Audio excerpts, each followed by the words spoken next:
Hi, welcome to my channel. இன்றைக்கி ராகி புட்டு எப்படி செய்கிறதுன்னு பார்க்கலாம் என்னோடய ஸ்டைலில். நான் இன்றைக்கி 1 கப் ராகி, 1/2 கப் அரிசி மாவு எடுத்திருக்கேன். நீங்கள் ஃபுல்லாகவே ராகி மாவுலேயே பண்ணலாம், அதுவும் ரொம்ப நல்லாயிருக்கும். தேவையான அளவு சால்ட்டு போட்டு நல்லா மிக்ஸ் பண்ணி விட்டுக்கோங்க. புட்டு மாவு விரசுறது ரொம்ப கஷ்டம்னு நினப்பாங்க, ஆனால் ரொம்ப ஈஸி. தண்ணி தெளித்து தான் நம்ம புட்டு மாவுக்கு மாவு ரெடி பண்ணணும். ஃபஸ்ட்டு தண்ணி தெளிச்சுக்கணும். அங்கங்கே கட்டி படுறது ஃபுல்லாக நம்ம கைட்ட உடச்சி விடணும். மறுபடியும் தண்ணி தெளிக்கணும். மறுபடியும் உடச்சி விடணும். அவ்வளோதான். இப்படியே நம்ம ரிப்பீட்டடாக பண்ணிகிட்டே இருக்கணும். அதிகமாக தண்ணி ஊற்றாமல் தெளித்து தான் நம்ம விரசணும். எது கரெக்டான பதம் அப்படின்னா, நம்ம கையில் எடுத்து நல்லா உருண்டை பிடிக்கும்போது அது உருண்டை பிடிக்க வரணும்.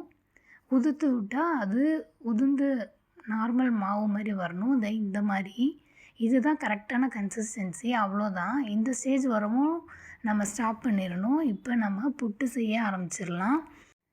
கொஞ்சம் தேங்காய், கொஞ்சம் புட்டு மாவு, கொஞ்சம் தேங்காய், இப்படியே நம்ம ஆல்டர்னேட்டிவாக மாறி போடணும்.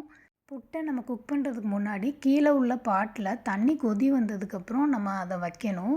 மேலே ஆவி வந்ததுக்கப்புறம் நம்மளோட புட்டு ரெடி ஆகிடுச்சின்னு அர்த்தம். நம்ம ஃப்ளேமை ஆஃப் பண்ணி சர்வ் பண்ணிடலாம். நான் இன்றைக்கி மூந்தால் கறியோட புட்டு சர்வ் பண்ணேன். இந்த ரெசிபி நம்மளோட சேனலில் இருக்குது. நீங்கள் மறக்காமல் செக் பண்ணி பாருங்கள். நம்ம சேனல் பிடிச்சிருந்துச்சுன்னா சப்ஸ்கிரைப் பண்ணுங்கள். தேங்க்ஸ் ஃபார் வாட்சிங்.